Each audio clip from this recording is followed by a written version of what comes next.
All right, guys. So my voice is back today, thankfully.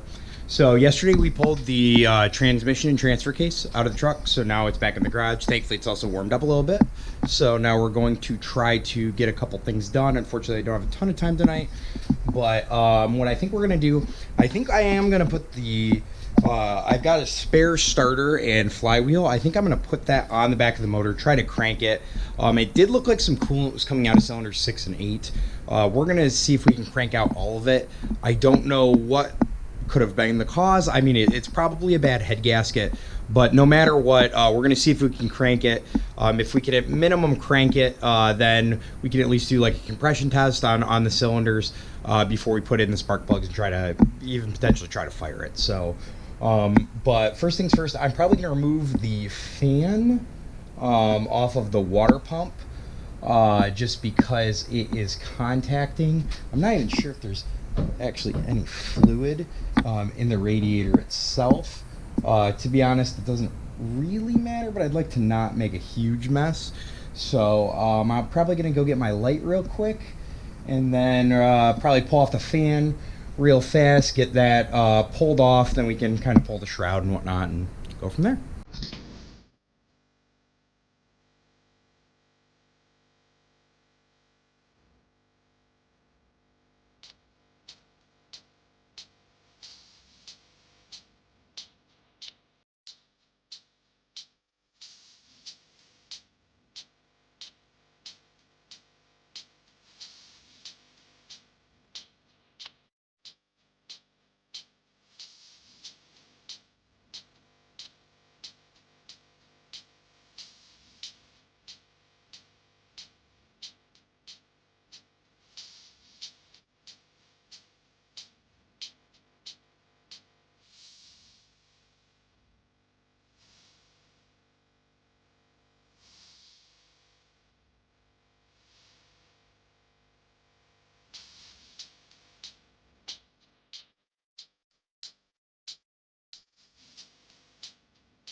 Okay, guys, so we are back. It is clearly the next day.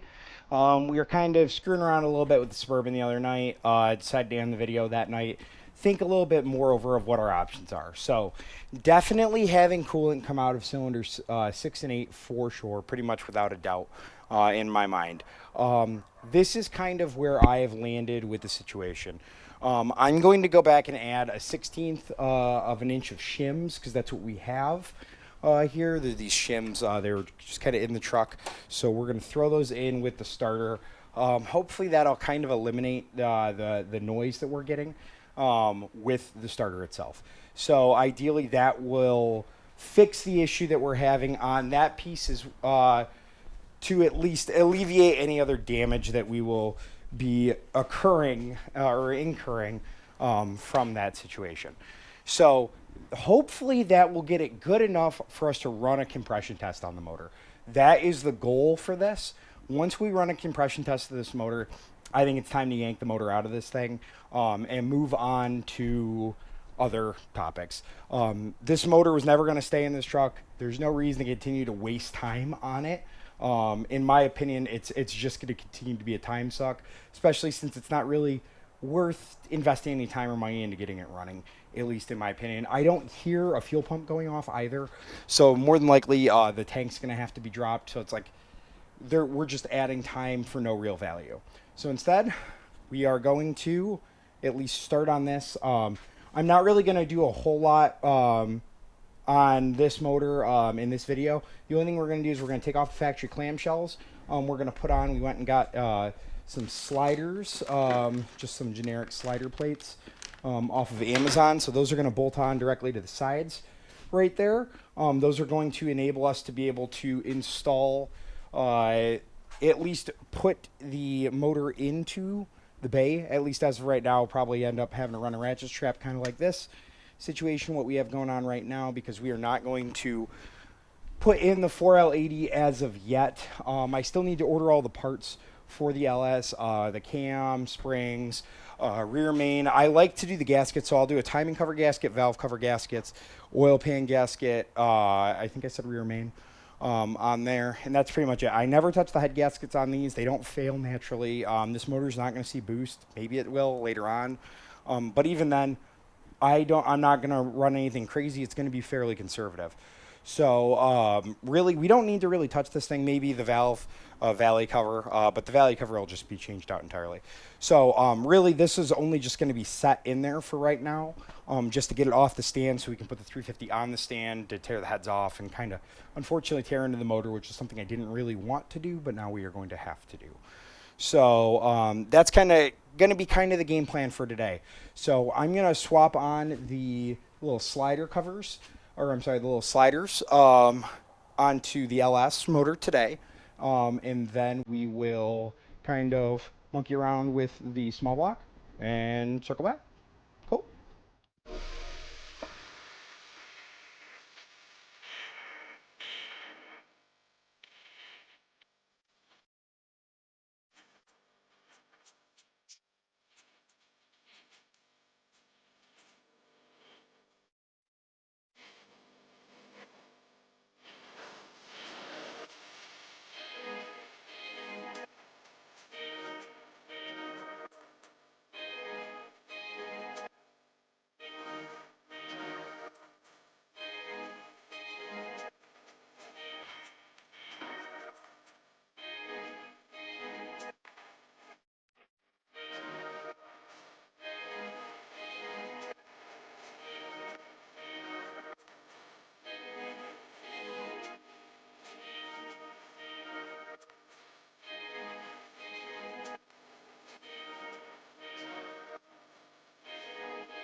Okay.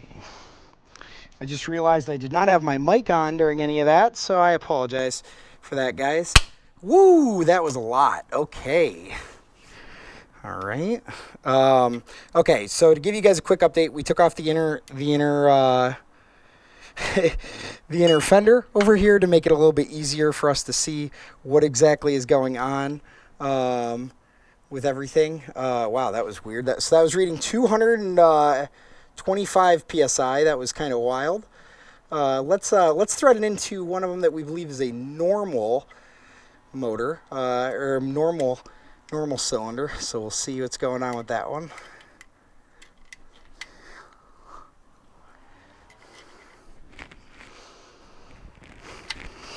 Okay, so again, you guys can watch this one, and now you guys have sound. So there's that, and we'll go from there. Let's see. There's that right there. Okay.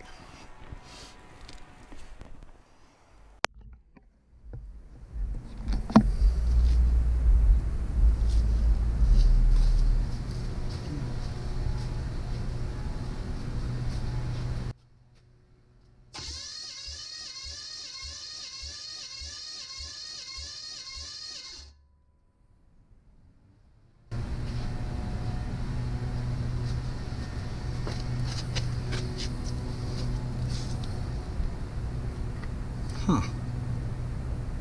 Okay, so we're getting 65 there. Let's try that one more time.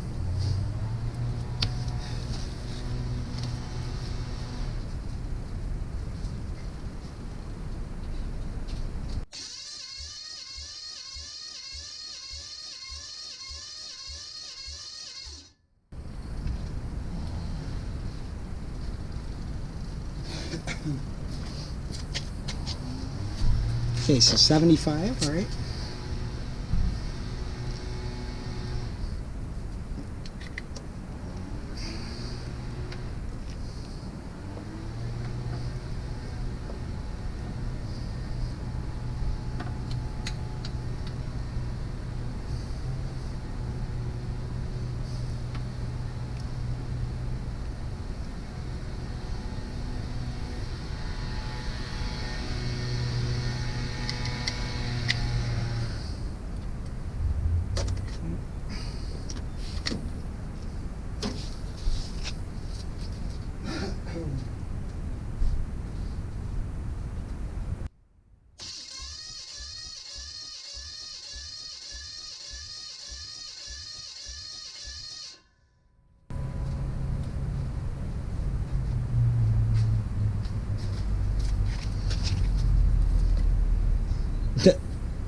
Oh, geez.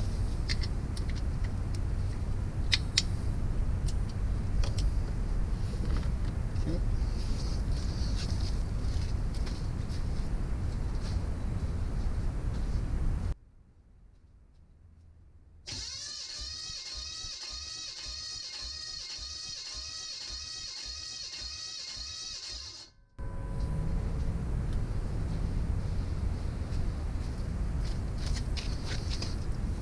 $150. Okay, yeah, so this, you can see that this thing's all over the board. There's just nothing consistent about this pretty much at all. Let's what we're gonna do, we'll test cylinder 8 real quick. But I mean, that one we only had 75, we had 150, we had 225 over there. I think we're gonna get something foolish on this side as well, which again, this is just gonna indicate that we've got a bad head gasket, pretty much guaranteed.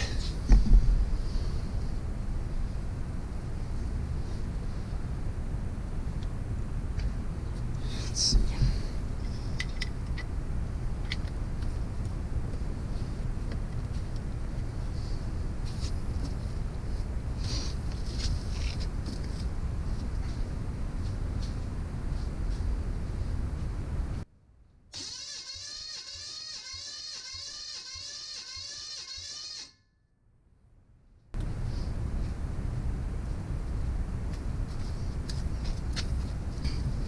So that's at 125, okay.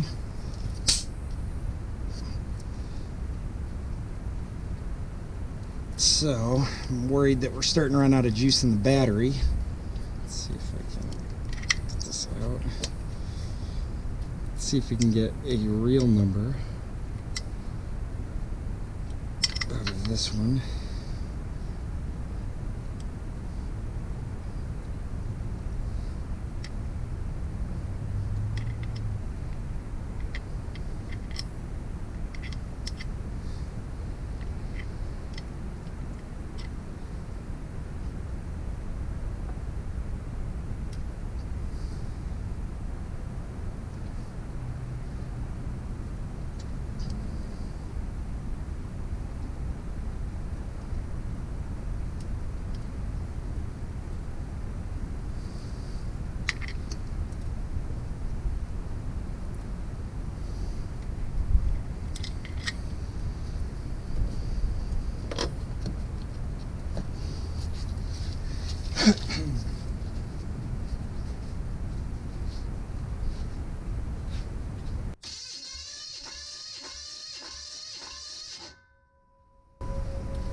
Yeah, again, something just totally outlandish that doesn't even make any sense.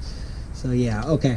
So we probably have compression leakage from cylinder 4 into cylinder 6, if I were to guess, at a minimum. I guess we can probably just keep going on the other side until we run out of juice in this battery, or the starter goes to junk. Yeah, let me flip over.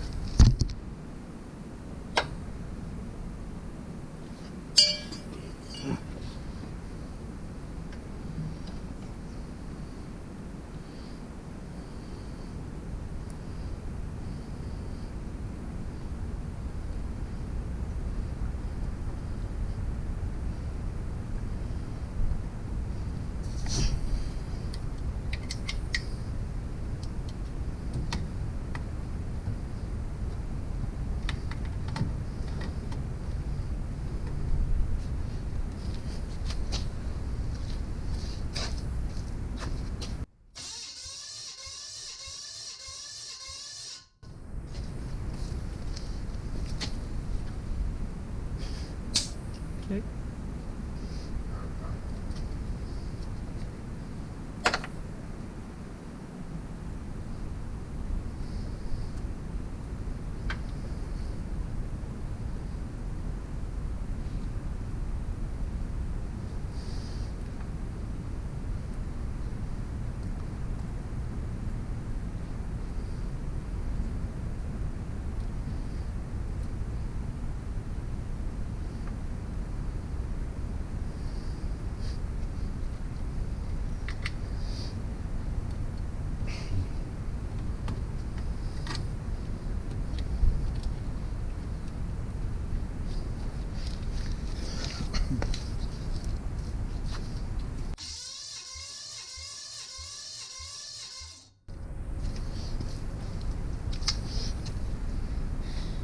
Okay.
Okay.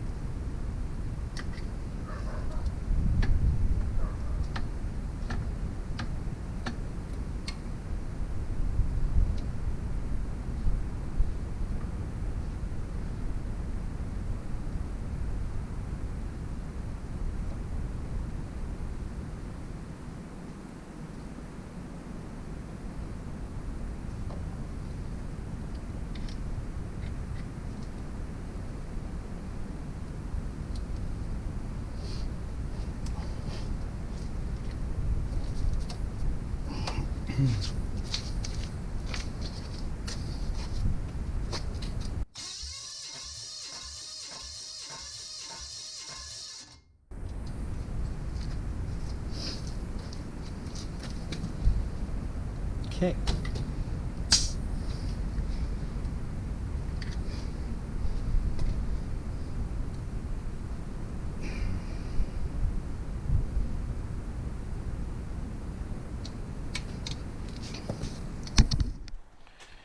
Well, that about confirms it. We're going to just pull this motor out of here. There's something going on with it. Actually, it looks like on both sides. So cylinders 5 and 7 had about 125 pounds of compression. cylinders 1 and 3 at about 175 pounds of compression, which was odd because that's basically how it was on the other side, just flipped, but that's how the heads would have been orientated. So this thing's just all sorts of weird. I just wonder if something's strange going on with the cam. I don't know. This motor needs to be out of here though. So I'm just gonna get this thing set up. We're gonna get pulling on this. I'm gonna start disconnecting a bunch of stuff. Thankfully, these older motors, there wasn't a whole lot of actual harnesses that were connected. We had like some vacuum lines, got to remove the radiator, some simple stuff like that. But we'll get cruising on this. This thing will be out of here real fast.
Okay, so sorry about that, guys. The camera died, but I just cracked open the bottom two lines. There was a ground on the back of the motor I took off. So now I'm gonna probably bend the water outlet out of the way on the back to get the harness dropped out, and then probably just make sure there's no other vacuum lines out, and then we can hook up the hoist and anchor out. This should be pretty much it. So let's do it.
Well, she's out. So thankfully that was not nearly as bad as I thought it was going to be. So now I'm going to stab the LS in, but before I do that, I'm going to fire up the power washer.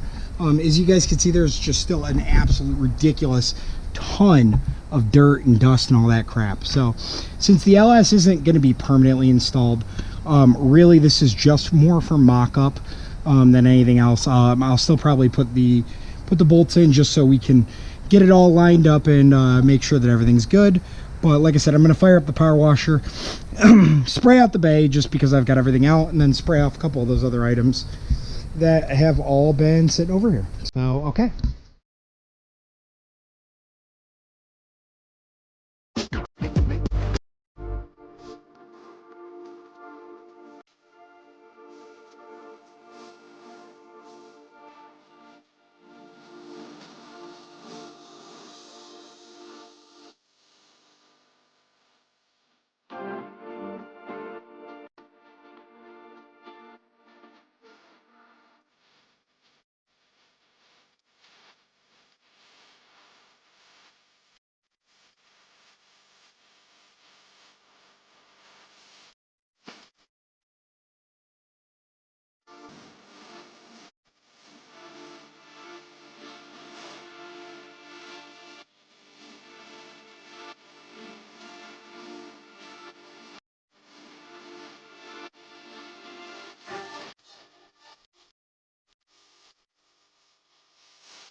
Okay, so now that we've got everything power washed, at least as much as I want to power wash it, I'm going to go ahead and flip this motor onto just a spare tire for now. We're going to put the LS onto the cherry picker, and once we get that all done, we'll put the LS into the square body for now. It's been drip drying for probably about the last 20 minutes or so since we sprayed out the rails and whatnot. So at least that'll be probably all we're going to do on the square body for today. And yeah, so let's get cracking on it.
Well, unfortunately, it doesn't look like we're going to actually be able to put the LS in like I had originally thought. It looks like I'm going to have to do some more digging.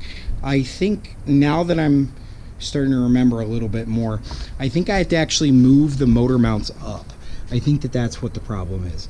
So I think I had to drill new holes or something along those lines, because we're actually getting interference with the pumpkin directly there. So I'll do a little bit more research on it. It's not a big deal. I'm probably gonna off camera swap out this hood release, throw the hood back on, and then slide this thing back in the garage until next time. So but hopefully you guys enjoyed it. It was a lot of work, but I'm glad that this part is done, because then now we can actually get working on that LS.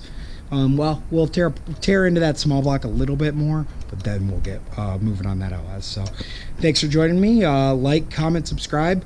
Let me know what I did right, wrong. That LS almost tipped. That was cool. But beyond that, thanks for joining us. See you guys next time.